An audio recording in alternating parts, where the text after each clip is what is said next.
Bonjour à tous, bienvenue pour ce nouveau bulletin de la Web TV de veille stratégique, le bulletin numéro 7. Donc je commence comme d'habitude par les remerciements pour les pouces en l'air, les commentaires positifs, les partages. On a vraiment été encore une fois très heureux de voir à quel point la dernière vidéo vous avait plu. Merci aussi aux donateurs qui continuent donc de soutenir financièrement le développement de cette chaîne. Une fois encore, merci pour les commentaires qui sont globalement constructifs et qui permettent d'avoir un débat assez intelligent. Et donc, comme la semaine dernière, nous allons donc rentrer dans le vif du sujet avec bien sûr l'Ukraine, vous vous en doutez. On s'est quitté la semaine dernière en plein au milieu de la bataille d'Avdiivka, alors pas au milieu chronologique, mais au milieu des combats dans Avdiivka. Et aujourd'hui, donc, la ville est complètement sous le contrôle des Russes depuis samedi au cours de la journée, où les dernières poches de résistance ont été soit réduites au silence par les combats, soit les Ukrainiens ont préféré se rendre. On parle d'environ 1800 prisonniers ukrainiens faits par les Russes, dont vraisemblablement de nombreux blessés qui ont été laissés sur place par leurs camarades parce qu'ils étaient intransportables. Et donc on est avec cette bataille, on va commencer par rappeler ce fait, je l'évoquais déjà vendredi dernier.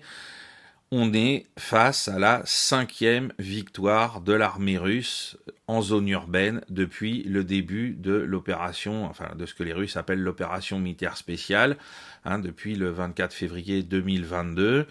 Quand on songe qu'il y a donc à peu près 2 ans, certains experts autoproclamés sur les plateaux télé venaient nous dire oui, on n'est pas très sûr que l'armée russe soit performante en milieu urbain parce qu'on ne sait même pas si elle s'entraîne au combat en milieu urbain.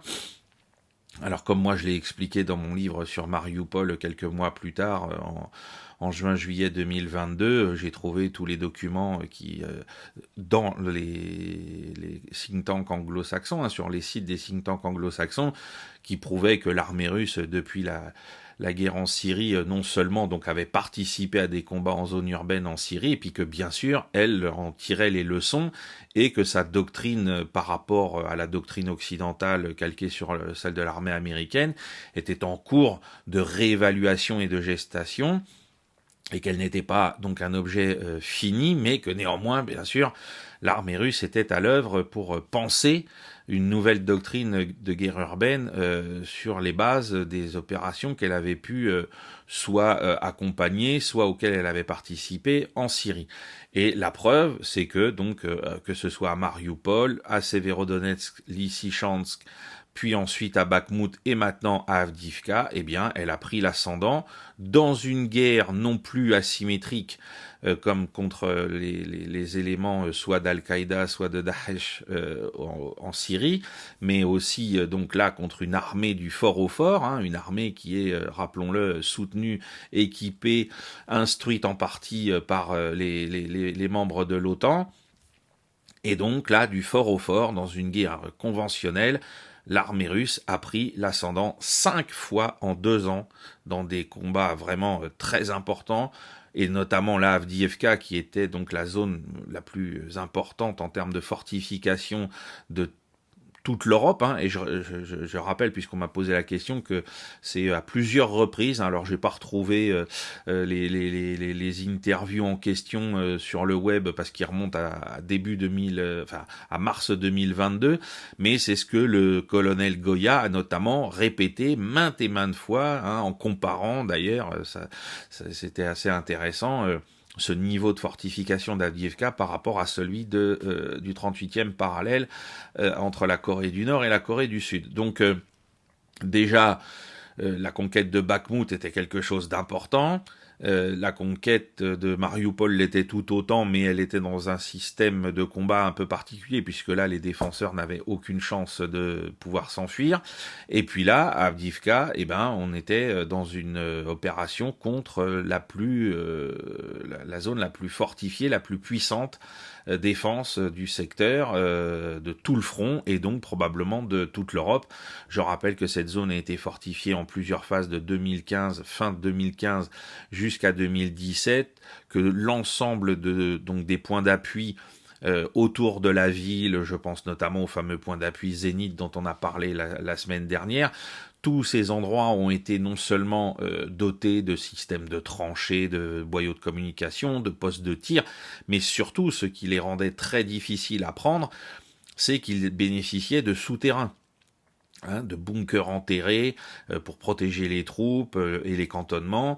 Donc on était dans des difficultés vraiment très importantes pour pouvoir les prendre d'assaut. Et c'est pour ça d'ailleurs que les Russes, profitant de leur supériorité aérienne locale, n'ont pas hésité à attaquer ces zones-là avec les fameuses bombes planantes FAB, et pas forcément celles de 500 kg, mais probablement aussi dans certains cas celles d'1,5 tonne, pour être sûr de bien pouvoir détruire ce genre de défense sans se poser trop de questions et surtout sans risquer de perdre trop de fantassins sur le terrain. Donc voilà, donc on a cette victoire qui est très importante, elle est absolument pas simplement symbolique, elle est bien sûr symbolique puisque ça permet de dégager les abords immédiats au nord de Donetsk et de repousser l'artillerie ukrainienne hors de portée, même si on va en parler, c'est pas toute l'artillerie ukrainienne qui est repoussée hors de portée de la ville, et donc pour que les civils soient enfin dans une certaine tranquillité par rapport au bombardement qui tombait sur Donetsk depuis cette position, depuis maintenant près de 10 ans. Donc on a cette victoire militaire importante, cette victoire symbolique aussi parce que il y a eu plusieurs batailles autour d'Avdiivka entre les séparatistes réputés pro-russes et puis l'armée ukrainienne au cours de la période entre 2014 et 2022. Donc c'était aussi donc un endroit sur lequel se focalisait l'attention des combattants à l'époque et que les pro-russes n'avaient pas réussi à conquérir, notamment parce qu'il avait déjà commencé à être fortifié de manière importante.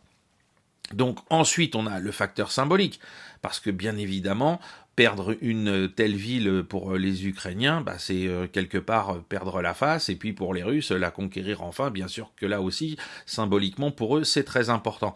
Après sur le plan opératif, on sait que, là encore, les Russes étant dans une posture d'attrition, leur but c'est de détruire l'effectif ukrainien à travers toutes les batailles possibles. Là encore, ça a eu un impact sur leur stratégie, leur approche stratégique d'ensemble, c'est-à-dire que ça a coûté beaucoup de monde à l'armée ukrainienne. Alors, les pertes globales, on ne les connaît pas, d'autant que la bataille, rappelons-le, cette phase-là de la bataille a démarré le 10 octobre dernier, parce qu'au printemps 2023, il y avait déjà eu des combats qui s'étaient soldés par un resserrement autour d'Avdiivka, mais pas par un assaut direct sur la ville. Donc sur le secteur, il y a la pauvre 110e brigade mécanisée ukrainienne qui était là depuis mars 2022. On ne sait pas combien d'hommes sont passés dans cette brigade et ont perdu la vie ou ont été blessés, ça c'est un secret pour le moment. On peut estimer, alors on sait qu'il y a environ 1800 prisonniers qui ont été faits au cours de la dernière phase de sécurisation, de nettoyage entre donc vendredi matin la semaine dernière et puis samedi, dimanche. Peut-être qu'il y avait encore quelques poches dimanche matin résiduelles, parce qu'il y a eu beaucoup de problèmes de communication dans les forces ukrainiennes qui étaient dans la partie habitée de la ville. Les ordres de repli ont été donnés, mais pas forcément de manière coordonnée. En plus, il y a des unités, je le disais vendredi dernier, qui ont décroché toutes seules et qui n'ont pas communiqué avec leurs voisins, et donc qui les ont laissés sur place. Donc il se peut qu'il y ait même jusqu'à dimanche matin des Ukrainiens qui se soient retrouvés prisonniers sans comprendre ce qui se passait. Mais enfin, on peut estimer que les Russes et même donc les séparatistes au début de l'opération militaire spéciale, qui étaient les seuls à attaquer dans ce secteur, on peut estimer que dans ce secteur, l'armée ukrainienne a peut-être été saignée à blanc, hein, si vous me permettez d'utiliser cette expression, de presque 20 000 hommes en 2 ans. Hein, c'est tout à fait envisageable. Parce que là, sur les derniers combats, on peut du mois d'octobre donc jusqu'à la semaine dernière, on peut estimer à au minimum 5 à 10 000, hein, la fourchette est importante, le nombre de pertes globales de l'armée ukrainienne dans le secteur. Hein, parce qu'on n'a pas fini. Alors les Russes n'ont pas fini de compter les pertes parce qu'on a vu des images terribles, hein, des morts dans les rues d'Avdiivka ou dans certains points d'appui ou ce genre de choses. On n'a pas encore une comptabilité qui permette d'avoir un tableau à peu près réaliste du nombre de morts de l'armée ukrainienne. Alors, cette victoire donc permet aujourd'hui, hein, vous le voyez sur les cartes, de poursuivre l'avancée vers l'ouest. Hein. Les Russes continuent de progresser parce que le but c'est de refermer, de gommer ce saillant, hein, de le faire disparaître pour aligner le front parce que ça permet donc d'économiser des troupes. Hein, quand le front est moins long, eh bien, vous pouvez retirer des unités pour les mettre au repos, faire des rotations, etc. Donc là, c'est ce que les Russes cherchent à faire. Et c'est pas le seul secteur, hein, il continue dans les autres secteurs dont on a déjà parlé. Donc là, ça s'est reprécisé autour de Bakhmout dans l'attaque du village d'Ivanovsky, qui est donc sur la route entre Bakhmout et Chassovyar. Depuis 48 heures, les Russes sont à la manœuvre. C'est pareil, alors on a eu le secteur de Robotiné dans le sud, sur Zaporizhzhia, qui lui aussi s'est allumé dès dimanche, et qui continue d'être l'objet de combats. On a toujours le secteur tout proche de Donetsk et d'Avdiivka, de Novomikhailovka, avec le petit village de Pabieda qui a été conquis par les Russes avant-hier, et on suppose, alors on a vu ça juste hier soir, on suppose qu'au nord à Kupiansk, les Russes sont à nouveau en train de grignoter du terrain. Donc vous voyez, les opérations se poursuivent, la météo n'est toujours pas favorable de manière homogène sur l'ensemble du front pour lancer de grandes opérations sur plusieurs dizaines de kilomètres, parce qu'il y a toujours cette phase de dégel qui est en cours, mais néanmoins, on voit que les Russes ont cette volonté de poursuivre ces opérations multiples à plusieurs endroits, de telle sorte à contraindre, à étirer encore un peu plus les réserves ukrainiennes et à les contraindre à défendre partout sans être forts nulle part. Voilà. Alors que eux ont les moyens d'être forts sur tous les endroits où ils attaquent. Alors, ça aboutit à plusieurs choses. La première chose, c'est qu'on a vu réapparaître les Russes sont vraiment très forts. Je pense que ils ont des accointances avec le bon Dieu, parce que le général de Gerasimov est réapparu sur les écrans. Hein, alors bien sûr, les Ukrainiens, tous les trolls pro-Ukraine nous annonçaient depuis un mois qu'il était plus visible sur les écrans, qu'il était mort, que les Russes cachaient sa mort, etc. Bon, bref, il est en pleine forme. Hein, on l'a vu donc cette semaine décorer des soldats qui ont participé à la conquête d'Avdiivka pour les récompenser par rapport aux opérations qui ont été assez brillamment menées. Hein, petite parenthèse, on peut estimer, moi c'est mon estimation aujourd'hui par rapport aux chiffres dont on dispose, que la conquête depuis le 10 octobre dernier d'Avdiivka a coûté environ 10 000 pertes à l'armée russe.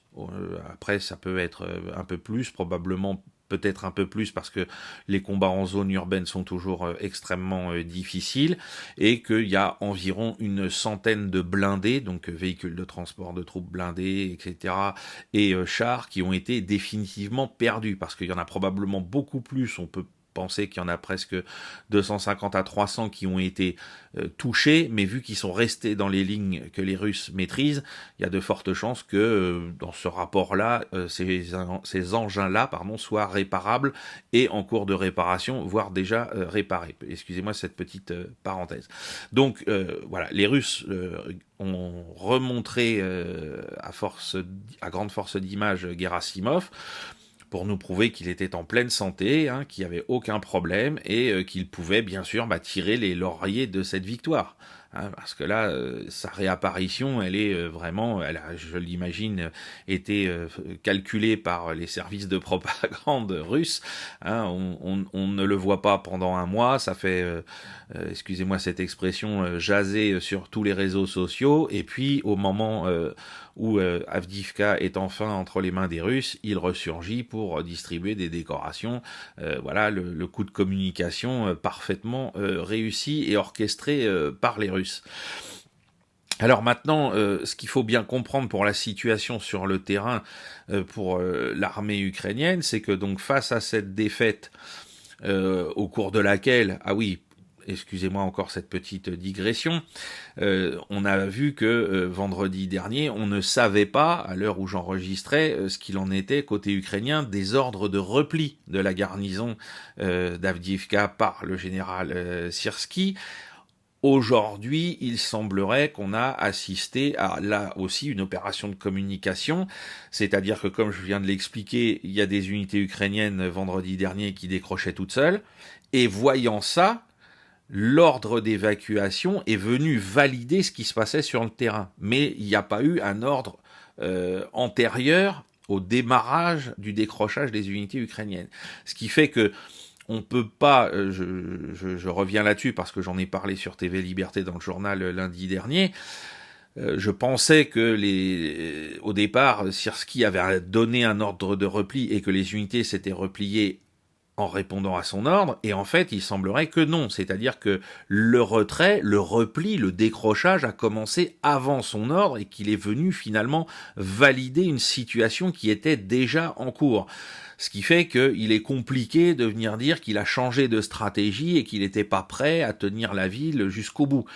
Vraisemblablement, ce sont les hommes sur place qui ont décidé tout seuls, de manière indépendante et volontaire, de prendre leur destin en main parce qu'ils n'avaient pas envie de finir comme leurs camarades à Bakhmout. Voilà. Ou à Lysychansk ou à Severodonetsk qui s'étaient transformés en véritable piège. Et d'ailleurs, il était presque trop tard pour eux parce que le goulet d'évacuation par lequel ils pouvaient sortir de la ville, entre la partie nord du point d'appui Zénith et puis on va dire globalement le secteur de la gare d'Avdiivka, eh bien les Russes, déjà c'est un terrain complètement détrempé avec un seul chemin pour pouvoir progresser, et les Russes ont utilisé des obus à sous-munitions pour miner le terrain, donc ce qui a compliqué énormément leur évacuation, et puis bien sûr frappe d'artillerie, frappe de drones pour détruire le maximum de matériel, hein, on le voit sur les images. Au passage, hein, pour que tous ceux qui tenteraient encore de fuir autrement qu'à pied, leur matériel lourd soit neutralisé ou détruit au cours de cette opération. Excusez-moi cette parenthèse, mais elle était importante. Alors maintenant, la situation de l'armée ukrainienne, elle est de plus en plus compliquée, parce que donc Avdiivka est perdu, les Russes continuent d'opérer sur l'ensemble du front avec des attaques répétées et constantes, hein, parce que même si on n'a pas l'impression que ça bouge beaucoup, parce qu'il n'y a pas de grandes conquêtes, il n'y a pas de grandes victoires à annoncer, la prise de Pabieda il y a 2 jours, c'est pas grand-chose. Hein, mais néanmoins, tout ça, ce sont des moyens de réajuster le front favorablement en vue probablement d'opérations plus importantes, parce que ce sont des points d'appui ukrainiens qui finalement tombent les uns après les autres. Et en même temps, on a constaté déjà ça dans les premiers retours qu'on a par rapport à Avdiivka, c'est que l'artillerie ukrainienne souffre de plus en plus du manque de munitions. Elle a de plus en plus de difficultés à maintenir une cadence de tir d'environ 2000 coups par jour sur l'ensemble du front. Hein. C'est une moyenne qui est lissée sur l'ensemble du front. Ça ne veut pas dire que si on répartissait par kilomètre du front, il y aurait même pas un obus. S'il y aurait un obus par kilomètre peut-être ou 2, mais c'est tout. Hein, il y en aurait 2 puisqu'on a à peu près à 900 km de front. Il y aurait 2 obus par kilomètre du front. Alors c'est bien évidemment pas comme ça que ça se passe. Hein. Il y a des zones de feu plus importantes que les autres justement en fonction des attaques russes. Mais en tout cas, aujourd'hui, l'artillerie ukrainienne, en moyenne, il lui reste 50 jours de munitions à ce rythme-là. Voilà. C'est-à-dire que dans 50 jours, si elle continue de tirer 2000 obus par jour, elle n'a plus de munitions parce que malgré ce qui est en cours de production en Europe, eh bien, vu que les États-Unis n'ont toujours pas voté, et je ne cesse de vous le répéter de semaine en semaine depuis le mois de janvier, le Congrès américain restera bloqué, la Chambre des représentants ne permettra pas le vote du nouveau paquet de 60 milliards d'aide à l'Ukraine, dans lequel il y a d'autres choses, on en a déjà parlé, notamment la frontière au Texas, au Nouveau-Mexique, etc. Mais voilà, les Ukrainiens n'ont plus que 50 jours de munitions à 2000 coups par jour. Dans 50 jours, on sera en plein milieu du printemps. Dans certains secteurs, notamment dans le sud, le terrain sera déjà sec et favorable à des grandes offensives. Donc voilà la situation dans laquelle se trouve aujourd'hui l'armée ukrainienne. On a vu par ailleurs que il y avait certains postes de commandement de l'immédiat arrière-front qui avaient des difficultés à se connecter au réseau électrique parce que les Russes font maintenant visent les terminaux, vous savez, à la sortie des villes, on a ces installations électriques qui permettent de répartir les lignes à haute tension vers les lignes qu'on a chez nous. Eh bien, les Russes frappent ce genre d'installation quand elles sont encore debout, parce qu'elles ont subi beaucoup de dégâts au cours des frappes stratégiques ces 2 dernières années. Eh bien, les Russes les frappent de nouveau pour couper le courant. Parce que si vous n'avez pas de courant, vous n'avez pas de Starlink notamment, et donc pour vos communications, c'est de plus en plus compliqué. Donc la situation de l'armée ukrainienne est de plus en plus tendue, même Zelensky l'a reconnu, et je pense que les Russes vont donc poursuivre ce travail de réajustement un peu partout du front, à robotiner, vous le voyez, l'objectif là encore c'est de gommer le saillant pour économiser des troupes, et puis alors là symboliquement ce serait une catastrophe pour l'armée ukrainienne qui a perdu des dizaines et des dizaines de soldats pour conquérir ce saillant à l'été dernier, qui a perdu un nombre de chars, de véhicules. Enfin vraiment, si les Russes reprennent ce saillant, ça n'aura pas un intérêt stratégique majeur, mais alors d'un point de vue symbolique pour les Ukrainiens ce sera une catastrophe. Donc voilà où on en est aujourd'hui sur l'Ukraine. Je vous invite, je le fais pas à chaque fois, mais là je vous le précise, je vous invite à aller, je mettrai ça en lien sur la vidéo que j'ai tournée avec le site Le Dialogue de mon ami Roland Lombardi, qui est diffusé maintenant depuis presque 2 jours, depuis mercredi soir, dans laquelle je reviens sur l'ensemble du conflit et sur son contexte. Vous verrez, je pense que c'est assez intéressant de la voir. Et puis, vous verrez ça probablement donc demain samedi. Je mettrai aussi le lien, je modifierai la vidéo pour que ce soit dans la description. J'ai fait un article récapitulatif aussi pour le dialogue sur le bilan, alors le déroulé et le bilan de la bataille d'Avdiivka de manière plus détaillée que ce que je viens de faire avec vous. Comme ça vous permettra de compléter par l'écrit. Alors ensuite, il faut qu'on parle de l'autre point qui, lui... Alors, autant Avdiivka, on en a parlé aux infos, ça a été bien sûr traité médiatiquement à la mesure de ce que c'était, mais il y a un autre donc point chaud du globe qui commence à disparaître peu à peu de nos écrans télé en France, c'est la situation entre Israël et les Palestiniens, avec ce qu'elle a comme débordement donc au Liban et au Yémen, et ça devient absolument catastrophique. Alors, au niveau... d'abord du bilan humain, on est à maintenant quasiment donc plus de 119 000 victimes civiles dans la population gazaoui. Et parmi ces 119 000 pertes, si on parlait en langage militaire, on est bientôt à 30 000 morts, dont probablement un quart, peut-être même un tiers d'enfants. Et on n'a toujours aucune autre indignation que celle des déclarations à l'ONU ou dans les journaux ou ce genre de choses. Ça ne dépasse pas ce stade-là. Alors on a vu que quelques pays européens avaient décidé de couper les vivres en termes de munitions ou de contrats d'armement avec Israël, mais c'est absolument, alors c'est symboliquement fort, mais c'est absolument insuffisant parce que ce sont les Américains qui tiennent tout ça. On a vu, je ne l'ai pas expliqué la dernière fois, il y a des endroits, notamment au Royaume-Uni, où des ouvriers se sont mis en grève dans les usines d'armement parce qu'ils savent qu'une partie de la production part pour Tsahal, et donc ils ont décidé de ne plus rien fabriquer pour ça. Donc ça, ce sont des initiatives qui sont très importantes.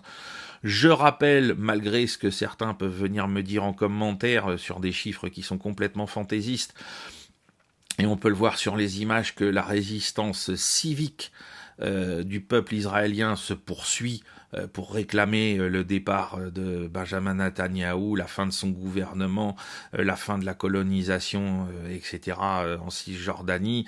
Enfin bref, il y a, même si elle manque de structure politique, il y a quand même des gens qui manifestent et des gens qui sont contre ce que fait Netanyahou. Il n'y a pas un consensus à 90% de la population israélienne derrière lui, loin s'en faut. Il suffit d'écouter et de lire notamment, d'écouter ou de lire Charles Anderlin, de lire Haaretz pour s'en convaincre. C'est pas parce que les médias de droite ou d'extrême droite israéliens ont le vent en poupe et qu'on les cite un peu trop souvent que les autres ont disparu de la circulation. Donc il y a une forte opposition qui se joue. Maintenant, il faut trouver d'autres moyens d'essayer de faire pression. Aux États-Unis, il y a beaucoup de jeunes démocrates qui sont là à titiller Joe Biden, et je pense que ça va lui coûter l'élection présidentielle, ça faut être clair, par rapport à cette situation. Mais c'est absolument catastrophique, d'autant plus qu'au niveau des combats, on voit pas très bien comment ça va se terminer, parce que les formations palestiniennes, que ce soit le Hamas ou les autres formations, le djihad islamique qui sont là, continuent de mener des opérations de guérilla. Alors ça reste limité en termes de combat, c'est pas la bataille de Mossoul, mais il y a toujours donc des engins qui sont pris en embuscade, des soldats israéliens qui sont tués. Les chiffres officiels parlent maintenant de près de 780 soldats israéliens tués depuis le 7 octobre, en incluant ceux qui ont été tués le 7 octobre. Bon, il n'y a aucune porte de sortie, d'autant que en Cisjordanie, je le rappelle, parce que pour moi c'est vraiment là l'un des nœuds du problème, on a encore et toujours, on parle maintenant de près de 200 morts côté palestinien qui sont assassinés par des colons sous les yeux de la police, sans que ça gêne personne et sans qu'il y ait de condamnation judiciaire de ces personnes-là par la justice israélienne. Ils sont même pas arrêtés par la police. Voilà, donc c'est absolument catastrophique. Et on l'a vu hier, faut pas s'étonner que en réponse, il y ait des Palestiniens qui s'amusent désespérément à tirer sur les colons. La situation maintenant, c'est ça. C'est-à-dire que les colons tirent sur les Palestiniens, donc des civils armés tirent sur d'autres civils, ces civils-là répliquent. Et là, par contre, on peut pas venir leur dire, bah oui, vous êtes des terroristes. Non. Si vous êtes armé et que vous attaquez des civils, vous êtes un terroriste. Et si vous êtes un civil qui est attaqué de cette manière-là et que vous répliquez, là, vous n'êtes plus un terroriste. Vous défendez votre vie, tout simplement. Comme ça pourrait nous arriver n'importe où, dans n'importe quel pays. Si on vient chez vous, dans votre maison, et qu'on commence à vous tirer dessus et que vous répliquez, vous n'êtes pas un terroriste. Et si le gars qui vient chez vous pour le faire, c'est juste un voleur, bon, c'est un voleur. Mais si là, le type qui vient, il vient pour coloniser votre terre, vous piquez votre maison et vous chassez, là, bien évidemment, votre réponse, il n'y a pas de problème. C'est terrible parce que hier, j'ai vu qu'il y avait une femme israélienne enceinte qui avait été touchée dans cette affaire. Elle a rien à faire en Cisjordanie. Elle a rien à faire en Cisjordanie. Il n'y a pas un Israélien qui a sa place en Cisjordanie selon le droit international. Rappelons-le. Et encore moins pour tirer délibérément sur les populations civiles palestiniennes. Elles n'ont pas le droit d'être là depuis les résolutions de l'ONU en 1967, répétées en 1973. Donc vous venez là, vous tirez sur les civils, vous abattez les gens dans leurs oliveraies. Vous étonnez pas que ces gens-là, vous en avez donc tué près de 200. Maintenant, ces gens-là, oui, répliquent. Bah oui, c'est comme ça. Voilà. Donc il faut à tout prix mettre une pression de plus en plus importante sur les États-Unis et probablement à travers nos gouvernements, aller devant nos députés, aller aux permanences de nos députés pour qu'ils fassent pression, que ça remonte, pour que quelque chose se passe, parce que là, c'est absolument infernal. infernale. Voilà, et donc ça a encore donc un autre problème se pose avec la frontière avec le Liban, hein, où Israël cible les positions du Hezbollah, comme vous pouvez le voir sur les images. Et hier, on a au cours d'une frappe aérienne un officier supérieur du Hezbollah qui a été tué, ce qui fait que ça ne fait qu'envenimer la situation. Hein. Et parallèlement à ça, les seuls dans le monde arabe qui luttent conjointement avec les Palestiniens pour essayer de faire pression, mais alors là par les armes sur Israël, c'est Ansar Allah au Yémen, hein, c'est les Houthis qui continuent de mener donc des attaques, alors à la fois contre les bâtiments de commerce qui sont sous pavillon qui américains, britanniques ou armés par des armateurs israéliens, et puis on a appris donc qu'hier ils avaient lancé plusieurs missiles balistiques en direction carrément d'Elat, hein. Donc Elat, c'est la ville la plus au sud donc d'Israël, hein, qui est au bord de la mer Rouge, et donc qui est à portée de tir, et ce sont les défenses antiaériennes israéliennes ou américaines qui ont permis d'intercepter tous ces missiles. Donc voilà la situation aujourd'hui, qui continue d'être tendue, et où on voit bien qu'Israël joue avec le feu, donc comme je le dis depuis le départ, avec la Cisjordanie, et aussi avec le sud Liban, probablement pour provoquer une réaction du Hezbollah, pour avoir un casus belli pour entrer au sud Liban. Voilà mon analyse de la situation aujourd'hui, qui est absolument catastrophique. Alors avant de terminer ce bulletin, je voudrais saluer un homme immense pour la cause de la réinformation dans notre monde et qui est aujourd'hui sur le point peut-être donc de subir encore un sort plus terrible que celui qu'il subit aujourd'hui, c'est bien sûr Julian Assange. La semaine dernière, les Occidentaux, par n'importe quel biais, ont ouvert une opération de contre-feu de communication par rapport à la victoire d'Avdiivka avec la mort de Navalny, dont on ne connaît absolument pas les circonstances. J'ai entendu des gens sérieux évoquer le fait qu'il a été tué dans une rixe entre prisonniers. Qui téléguidait cette rixe de l'extérieur, ou était-ce une rixe comme il en existe malheureusement dans plein de prisons? C'est tout à fait... Tout est possible. Tout est possible. Hein, tout est possible, il n'y a pas une hypothèse qui est plus vérifiable que l'autre à l'heure qu'il est. Hein, voilà. Et Navalny, c'était pas justement Julian Assange. Hein, Navalny a été un opportuniste politique, un escroc qui avait des opinions globalement qui le rapprocheraient aujourd'hui de la droite du RN. Hein, on l'a vu tout au long de sa carrière avec des nationalistes très durs russes, pour certains d'ailleurs des néo-nazis avérés. Oui, il y a des néo-nazis en Russie. Simplement, à l'inverse de l'Ukraine, ils sont pas au pouvoir et ils ont pas noyauté l'appareil constabulaire russe. Hein, c'est ça la différence. Je le rappelle pour tous ceux qui viennent sans arrêt me dire « Ah oui, en Russie, il y a plus de néo-nazis qu'en Ukraine. » Oui, pas proportionnellement, mais en nombre, en nombre absolu, par rapport à la population. Par contre, les néo-nazis russes n'ont pas pris le pouvoir, ni dans le monde constabulaire russe, ni dans le monde politique. Hein. Non, non. Hein, ils sont pas là. Alors qu'en Ukraine, je le rappelle, ça a fait l'objet de nombreuses publications avant 2022, notamment par le Sénat français, notamment par le Congrès des États-Unis, qui prouvent que la minorité néo-nazie ukrainienne a noyauté une partie de l'appareil constabulaire et répressif de l'État ukrainien et une partie de l'armée ukrainienne. Voilà, c'est une petite parenthèse qui est importante de faire. Donc, Navalny a été avec des accointances de ce niveau-là, il a jamais dépassé, alors à part à Moscou quand il a fait les municipales, il a jamais dépassé des scores très importants, même si on peut considérer qu'avec des bourrages d'urnes, on avait voulu le flouer, il aurait jamais été au-delà des 10%, et toutes ces déclarations sur l'Ukraine ont toujours été très contradictoires, et parfois beaucoup plus dures que celles de Vladimir Poutine, il faut le rappeler aussi. Bon, voilà, on évacue le cas Navalny, mais parce qu'aujourd'hui, il faut parler du cas de Julian Assange. Le tribunal britannique s'est donc à nouveau réuni pour statuer sur son éventuelle extradition vers les États-Unis. Son état de santé se détériore dans l'indifférence générale, parce que bien évidemment, quand on a annoncé que Navalny avait été mis dans une colonie pénitentiaire près du pôle Nord, on nous a dit, mon Dieu, les Russes, ces horribles personnages. Qui nous parle, parmi ces gens-là, qui nous parle du sort qui est fait à Julian Assange vu son état de santé?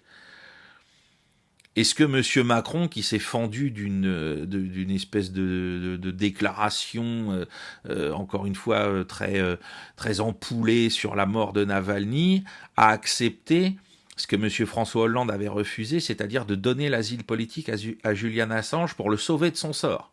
Non. Alors dans ces cas-là, par souci de cohérence, même si je sais que ces gens-là en ont peu, on se tait. Comme ça, on a un minimum de décence.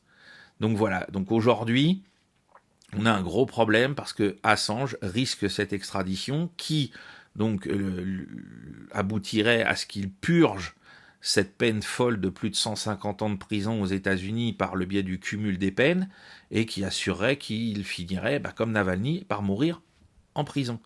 Alors, après nous avoir fait tout ce cinéma autour de la mort de Navalny, qui n'avait rien à voir avec Assange, qui n'était pas un journaliste, qui n'était pas un combattant de la liberté, ni de la liberté d'expression, qui n'a jamais dénoncé réellement les crimes potentiels qu'il pouvait imputer au régime russe, parce qu'il aurait pu être aussi un lanceur d'alerte en Russie, en disant, voilà, j'ai des preuves, je vais les... Non. On n'a jamais vu Navalny faire ça. On a vu Navalny travailler pour sa carrière personnelle, pour ses intérêts personnels et rien d'autre. Julian Assange, je vous rappelle qu'on lui doit, nous Français, de savoir que la NSA a espionné 3 présidents de la République consécutivement, donc par le biais de leur téléphone portable. On sait grâce à lui ce qui se passait en Irak et en Afghanistan, et notamment en Irak avec la prison d'Abu Ghraib et la façon dont on traitait les prisonniers irakiens, ce qui a donc débouché sur la création de Daesh. Ne l'oublions jamais, cette causalité. Ce qui se passait donc en Afghanistan avec les gens qui ont été enlevés littéralement en Afghanistan pour être amenés à Guantanamo et contre lesquels on n'a jamais été capable de retenir la moindre charge et donc de déboucher sur un procès. Tout ça, c'est grâce à Julian Assange et bien d'autres choses encore, mais ça, c'est parmi les choses les plus importantes. Donc aujourd'hui, il faut bien rester mobilisé sur l'essentiel. Si on est un amoureux de la liberté d'expression, ce qui est mon cas, ce qui est notre cas avec Stratégique, le plus important, c'est de tout faire. Là encore, vous écrivez à vos députés, vous les inondez de messages, comme pour l'histoire de ce qui se passe à Gaza et en Cisjordanie, pour exiger que devant la représentation nationale, ils prennent leurs responsabilités. Je ne sais pas ce que ça peut avoir comme effet, mais faites-le quand même parce que on n'est jamais à l'abri d'une bonne surprise. Voilà. Je vous remercie de m'avoir écouté. Je m'excuse pour cette conclusion, mais je pense qu'elle était importante par rapport à tout ce qui vient de se passer depuis une semaine entre Navalny et Assange, pour ne pas oublier qui est le plus important et pourquoi. Voilà. Je vous souhaite un très bon week-end. Je vous invite donc à suivre les liens que je vais mettre dans la description pour aller un peu plus loin. Et je vous dis à la semaine prochaine. Au revoir.